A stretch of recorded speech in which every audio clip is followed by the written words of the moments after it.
Hey everyone, it's awesome to be here. I'm Liesel Kipp. I'm the head of product and design for Discovery Inc. You may know us at our lifestyle brands, Food Network, HGTV, Genius Kitchen, Travel Channel, and a multitude of others as part of Discovery. This is our digital studios group. We're responsible for those lifestyle brands across our platforms. Every month, we reach about 150 million users digitally in food, about 60 million in home. So, I want to talk a little bit about some things that might feel familiar to all of you. Can I get kind of a poll in the room about how many people here are designers, or how many are PMs? Designers? Awesome. Any product managers? Awesome. Okay, so I just want to see, do any of these things sound familiar to you? Like, why am I working on this? Is this important? Does it really matter? Sound familiar? Any of these things? We've all been working on product release X, but squad Y doesn't think it's important. Now I'm spending all my time trying to convince them that it is. Or sure, we're tracking those KPIs, but we're not going to get there. We've got too many other things we're working on. And I feel like sales and marketing is working from a different list of priorities, and those teams always get their ways. Does this sound familiar? Yeah, don't know. So let's think about that, because there's a common thread with all those things. And how many, right? How many teams stumble because they're not all working together? And how many startups fail because they waste time building things that don't matter? Sound familiar? Or how many large companies are disrupted really quickly because they're focused on too many things and it's not the right things? How many of you experience the implications of this? There's real life implications, right? Our roles change. Our roles go away. Companies fail. Companies get disrupted. It's a real problem.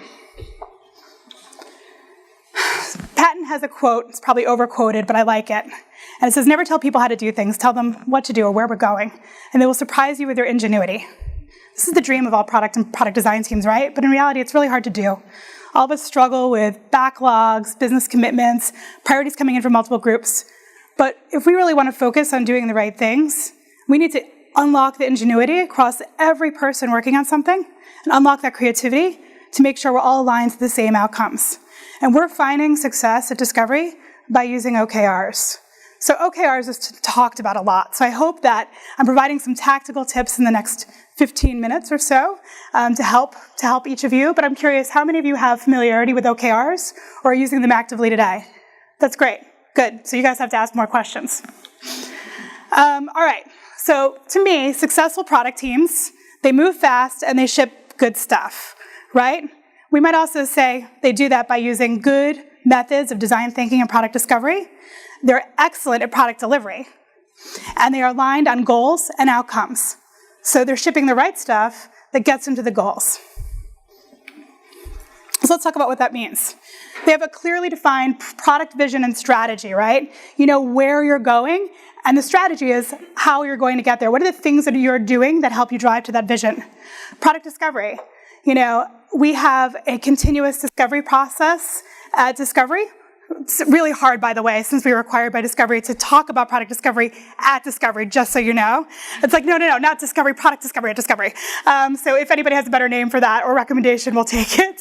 But product discovery, right? We're constantly taking inputs and touch points with our customers to find out how to make their lives better in ways that align to our vision and our strategy.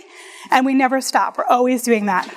And then product delivery, obviously, if it doesn't ship, it didn't happen. So that's got to happen. And the last one's important, right? Where are we going? How are we getting there? How can we tell we're on the right path? How are we going to make it? I bet many of you are familiar with this idea of roadmaps, right? Which are lists of features that are going to be delivered in a certain month. Does that sound familiar to everyone? Yeah? Very familiar? Sort of familiar? But sometimes we found that really kind of results in a lot of output work, you know? Because you've already got a list of ideas before you really have discovered what's truly valuable to your customer, you might be working on the wrong things. So we really position and use OKRs to help us become a more outcome-focused product development team and to get better things in market faster for customers. So what are OKRs? Sorry. I went forward. Okay.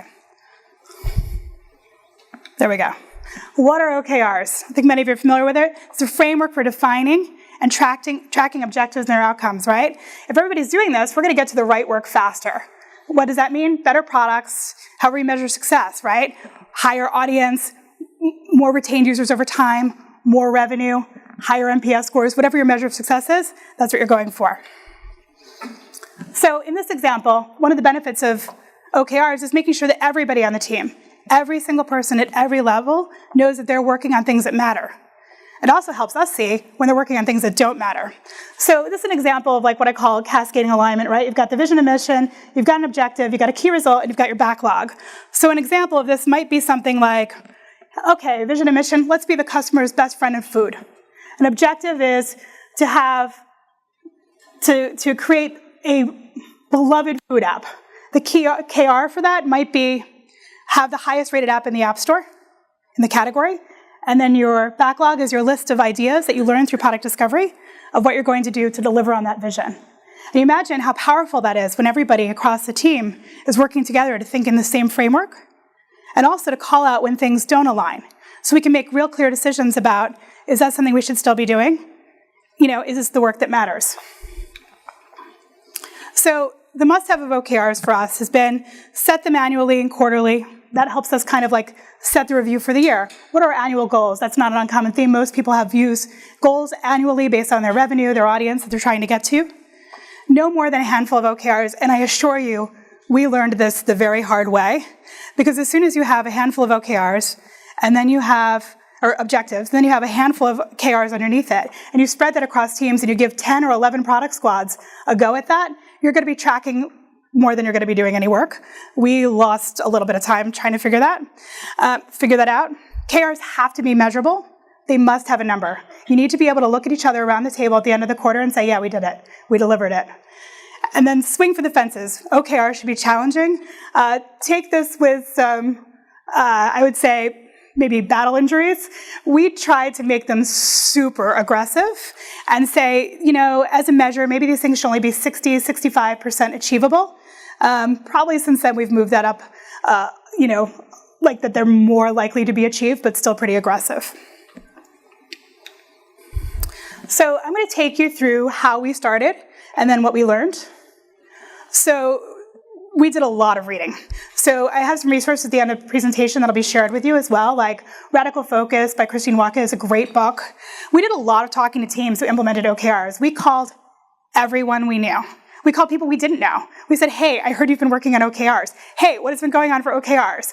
If you guys start this and you want to talk about it, feel free to call me. We'll talk to you about it. Because we did the same thing. We called people East Coast, West Coast, Germany. We called people all over the place and just said, can you spend an hour or so talking to us about what's working and what's not working? And one thing we learned is that we're going to try a lot of things that probably won't work so well. So we're going to give ourselves some room to learn and improve because we knew we wouldn't get it out of the gate. We also decided we wanted to keep things simple. So we were not going to have calculations driving numbers. We were just going to have a simple color system so that if anybody maybe in finance saw it or business development, that we then wouldn't have to explain the formula for how things were scored. So what we didn't do, we didn't buy specialized software. We used Google Docs. Create a little bit more overhead, but it was super easy. Everybody has it. We didn't have to learn something new. That can also be an indicator to you that we also didn't take this down to the individual team member HR performance review kind of stuff. We set it at the squad level. So you have a kind of a strategic portfolio level OKRs, and each squad signed up for them. So we just tried to keep it simple. And we didn't let teams write bad OKRs, or at least we thought we didn't. But we did spend a lot of time learning how to write a decent one. So much so that probably like our first couple of sessions were really about editing, checking. I've heard other teams call them like OKR shootouts, and at times it really did feel like that. But you will learn over time how to write a good one, and you'll be able to spot a bad one pretty quickly. The other thing we did is we created a cadence. So what is the way we're going to look at our OKRs? How are we going to set these goals? So imagine you have a set of goals every year, and they're set up for your annual goals, and then how do you kind of measure that? So every year, every quarter, you kind of set your objectives based on what you know you need to do annually. Every team comes together, reviews them, we publish them, and then we check in on them regularly. We did a full group mid-quarter check-in to talk about the results and progress to date, and then we wait to the end of the quarter, score them, and start again. And we roll this over and over again. Cadence was hard to get into at first, but we figured it out. We also talked it out in person, this picture of the team talking it out. Sometimes this might have been a definition of a shootout kind of day, but we did make it a ceremony. We made it fun. Every squad presented with their own theme music. Everybody said, it's OKR day, as if it were Christmas or another holiday. I don't know that they necessarily felt like that from the start, but we tried to really kind of give it to them to say, hey, tell us what you want out of this morning, tell us what you want out of this event, and everybody learned to have fun with it. It required a lot of talking in person because teams, we have about 11 product squads across platforms, various brands, various products. And we learned, if you're really kind of looking strategically at all the things you're trying to build, you want the teams to say, hey, that's a really great idea. We're going to help you figure that idea because that's going to get us to this outcome strategically that we wouldn't be able to do by ourselves. So the purpose of this kind of gathering was to help unleash that and build that culture and to create a feeling of one team. So writing good OKRs, objectives are things like, where do I want to go? They're aspirational, they're challenging, they're time-bound. And key results are, how do I get there? They have to have that measure. So that's an example that maybe isn't as aspirational as some of them, but you can see we're going to grow revenue. We're going to check that we're there by reducing our churn rate 10% and acquiring 250K new subscribers.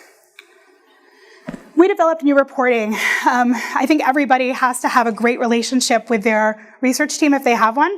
If not, you'll need to become like Jedi Master of Google Analytics or whatever you're using to make sure that you can really pull this number together.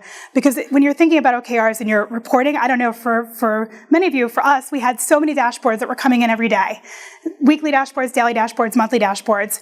And we'd have to kind of slice and dice those to get to our OKR numbers. And we did that for it felt like maybe a day. And we said, this is not going to be sustainable. So we developed new reports that went out on a regular cadence to everybody about how we were tracking to our OKRs. We also wanted to create this habit of transparency, right? Because it helps teams move faster, share OKRs with leaders, coworkers, and any team that wanted to know more. It was really like evangelism, product evangelism for the process. And we really needed that because, it actually helped some of those initial problems we saw on that earlier slide about, hey, sales coming in and kind of hijacking priorities or whatever that happens. It's going to happen. But if this is kind of transparent, people understand and they can contribute in a more meaningful way to helping solve those problems and drive to those outcomes. And keep OKRs easy to read and accessible to all. This is like a really very trimmed down version of what we actually have. But this is a Google Doc. It basically lists some of our OKRs. This is only a slice of a fraction of one. And it basically lists in one-click view. Anybody can see what we're working on, and all the squads that have signed up for that is colored in. Super easy to use. There's a lot of software out there, some great software, BetterWorks. There's tons of stuff, but this is super easy. It's cheap, and it's easy to use. We also did this thing called the weekly quadrant. We call it the Foursquare. And it was distributed weekly to give everybody a sense of how we were tracking our OKRs. It was entirely qualitative, I would say. It was based on the PM's assessment with the design team and engineering about how they were tracking against those goals. So we ended up ditching it, for sure. But it was a good start for helping us kind of like put our heads around what we were working on, how we were working with it, and kind of teach ourselves the cadence of how to talk about it. This is how, stupid simple we kept scoring. It was like somebody who's in accounting, somebody who's in sales, somebody who's in biz dev, somebody who has kind of real no understanding of product development day to day, they can look at this and understand this really easily, and that was kind of one of our core tenets. We wanted it to be usable for the audience outside of our world. So one thing we did was also really kind of bring in this idea of OKRs into our work. So I'm sure that most people in the room are using Trello or JIRA or both or combinations of all of those things. So we wanted to make sure that we labeled everything we were doing with the KR number so that we could easily pull that in and understand all the work against a KR at any point in time. That made life a lot easier.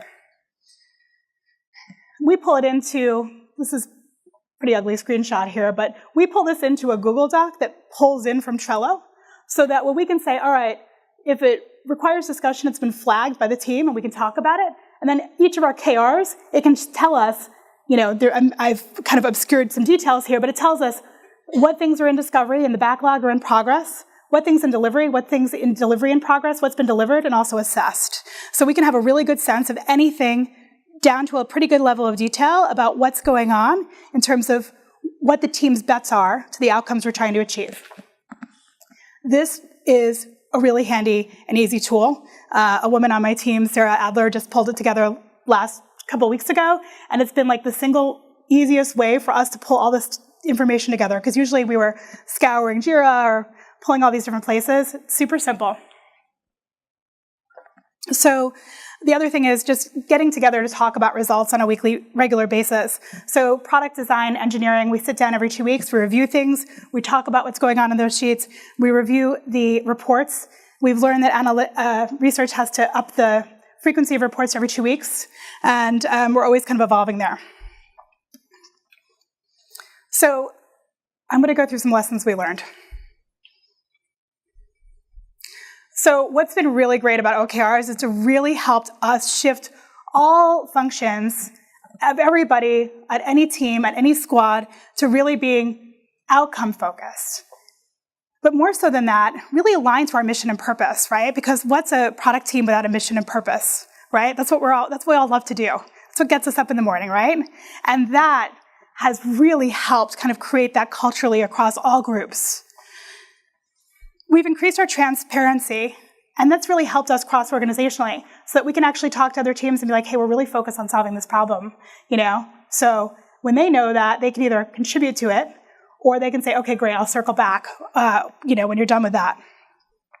It also helped us highlight non-strategic work easily. I call it non-OKR work.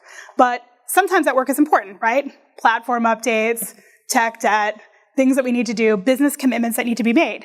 We still, it highlights it and we make decisions to talk about it. And then what was hard? Writing good OKRs takes work, took a lot of time, a lot of practice. It was hard to sometimes find the balance within the individual product teams and designers and product managers about, what are the things that are like must-do work and those commitments versus OKRs. And teams really kind of like mentally struggled with that sometimes. Like, I have a piece of work that is important, but it isn't tied to my OKR. Does it make it less important? Does it make me less important? Does it make my work less relevant? So really kind of like coaching through that and kind of teaching teams, no, like there's still things to be done here that are important for just existing that we need to do. One big gotcha, and kind of like our big takeaway from this whole thing though, was that planning and goal setting became conflated. And it caused us to slow down a little bit in discovery and delivery. So we had, this idea that when you're setting up your goals for the quarter, that all of a sudden people kind of had their mental mindset of like what they were going to do. It was like they took their feature-driven roadmap list and turned it into the OKR process. And we learned that, and we said, hey, we got to fix that. So that's when we pulled back from some of the level of detailed writing from the teams, honestly, and really kind of like coach them again on writing the O's and the KRs absent of output work, unless it made total sense, right? It was really like just coaching to outcomes.